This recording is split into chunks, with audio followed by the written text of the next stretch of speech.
اعوذ باللہ من الشیطان الرجیم بسم اللہ الرحمن الرحیم ہم الذین، اب یہ عداوت کا جو ہے ان کا جو نقشہ ہے یہ واقعات پیش کیے جا رہے ہیں۔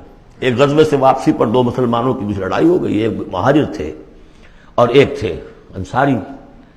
اب وہ پانی بھرنے پر کہیں، بلکہ ان کی بھی نہیں، ان کے خادموں کی لڑائی ہو گئی تھی۔ اس کو وہاں منافقوں نے اچھال دیا، مہاجرین اور انصار کا جھگڑا بنا دیا، اور کہا اس وقت آ کے عبداللہ ابن ابی نے، دیکھو تم نے اصل میں اے انصار، اے مدینے والو، یثرب والو، تمہاری مثال تو وہی ہے جو کہتے ہیں کہ سمن کلبک یا کلوک، اپنے کتے کو کھلا پلا کے موٹا کرو کہ کبھی تمہیں ہی کاٹے گا۔ تم نے ان کو جگہ دی، پناہ دی، کھلایا پلایا، اب یہ تمہارے سر کو آ رہے ہیں، غریبانوں کو آ رہے ہیں۔ خدا کی قسم اگر ہم اب مدینے پہنچ گئے تو ان ذلیلوں کو وہاں سے نکال باہر کریں گے۔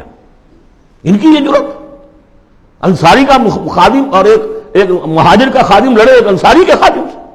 ہم نے پناہ دی، اپنے ٹکڑے کھلائے، ان کو اپنی جگہ دی، اور آج ہی ہمارے سروں کو آ رہے ہیں، ہمارے منہ کو آ رہے ہیں۔ یہ بکواس اس نے کی۔ وہاں موجود تھے ایک نوجوان زید بن ارقم، انہوں نے جا کے حضور کو بتا دیا۔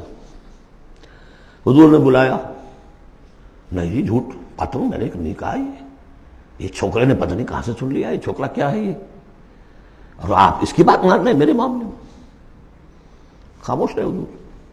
پھر یہ آیات اتر گئیں جس نے چھوکرے کو صحیح ثابت کیا کہ کہا انہوں نے یہ۔ تو حضور نے فرمایا کہ لڑکے کے کان نے غلط نہیں سنا تھا، لیکن ایک بات نوٹ کر لیجئے، ان معاملات میں بھی حضور کوئی اقدام نہیں کر سکے عبداللہ ابن ابی کے خلاف۔ یہ نوٹ کرنے کی بات ہے۔ یہ جو لوگ سمجھتے ہیں کہ مکمل سٹیٹ قائم ہو چکی تھی مدینے میں، فوراً حضور کے جاتے ہی بڑی حماقت کے اندر مبتلا ہے۔ یہ ضرور ہے کہ حضور کو وہاں ایک حیثیت حاصل ہو گئی، لیکن جو تصور ہمارا ہے اس زمانے میں سٹیٹ، ریاست میں کبھی یہ ہو سکتا ہے کہ فوج میں سے 1000 میں سے 300 بھاگ جائیں، ان سے کوئی باز پرس بھی نہ ہو بعد میں۔ Is it possible؟ آج کی جدید ریاست میں کہیں یہ ممکن ہے کہ آپ کہیں اور عدالت، کسی اور عدالت میں اپنا مقدمہ لے جائیں؟ محمد کی عدالت میں نہیں جانا جی، ہمیں تو یہودیوں کی عدالت میں جانا۔ منافقین یہ کرتے تھے، کوئی پکڑ نہیں تھی۔ پکڑ کب شروع ہوئی ہے؟ فتح مکہ کے بعد۔ اب یہ اس کی خوش قسمتی تھی عبداللہ ابن ابی کہ اس سے پہلے یہ واصل جہنم ہو گیا خود ہی، ورنہ یہ کہ فتح مکہ کے بعد ریاست قائم ہوئی ہے۔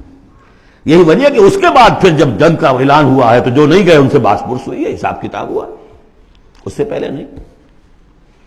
تو اصل میں سٹیٹ جو ہے عبداللہ ابن ابی کا یہاں پہ بھی خاموش۔ ایک موقع پر جب کہ تہمت کا معاملہ چل رہا تھا تو ایک دفعہ حضور کے زبان مبارک سے ایسے الفاظ میں نکل گئے، دکھا دل، کہ کیا کوئی شخص نہیں ہے کہ جو مجھے اس ایذا رسان شخص جو ایذا پہنچا رہا ہے اس کی ایذا سے بچا سکے۔ بات اندیا ظاہر تھا صاف کہ کیا کوئی شخص اس کو قتل نہیں کر سکتا۔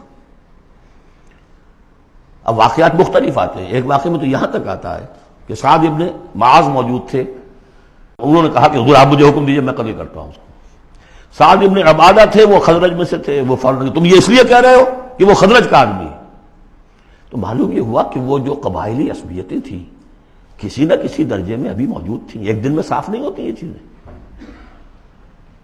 پھر حضرت سعد ابن عبادہ کہتے ہیں حضور سے، حضور اس شخص کے معاملے میں نرمی کیجئے، اصل میں اس شخص کو ہم بادشاہ بنانے کا فیصلہ کر چکے تھے، اس کے لیے ہم تاج تیار کر چکے تھے، آپ آئے تو اس کے سارے خواب جو ہیں وہ بکھر گئے۔ اس کا ایک طرز عمل ہے، لیکن یہ کہ اس کا اثر ہے ہمارے قبیلے میں۔ حکمت اور مصلحت کا تقاضا یہ ہے کہ اس کے خلاف اقدام نہ کیا جائے۔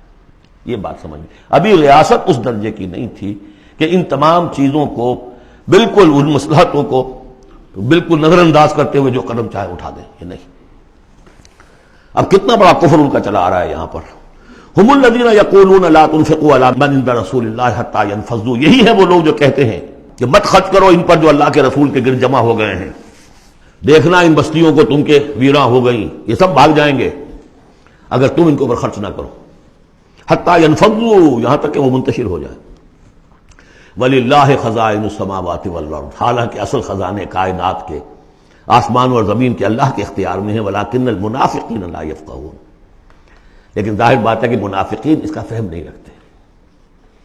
یقولون لئن رجعنا الى المدینۃ لیخرجن الاعز منها الاذل، اور وہ کہتے ہیں اگر ہم مدینے لوٹ گئے، اب چونکہ فوج واپس آ رہی تھی ایک جنگ سے، اب جب مدینے پہنچ جائیں گے تو لازماً جو عزت والے ہیں نکال باہر کریں گے ان ذلیلوں کو، اور ذلیل سے مطلب کمزور، ذلیل کا مطلب جو ہے وہ ہماری زبان میں جو ہوتا ہے کمینہ وہ نہیں ہے، ان کو ہم نکال باہر کریں گے۔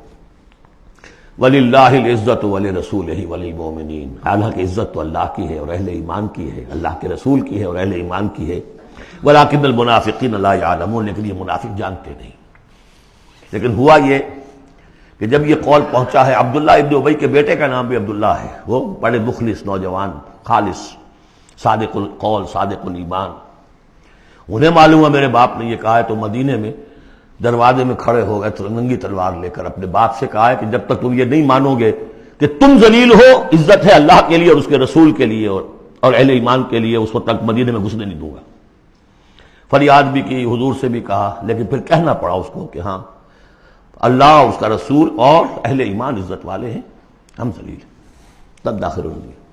صدق اللہ العظیم۔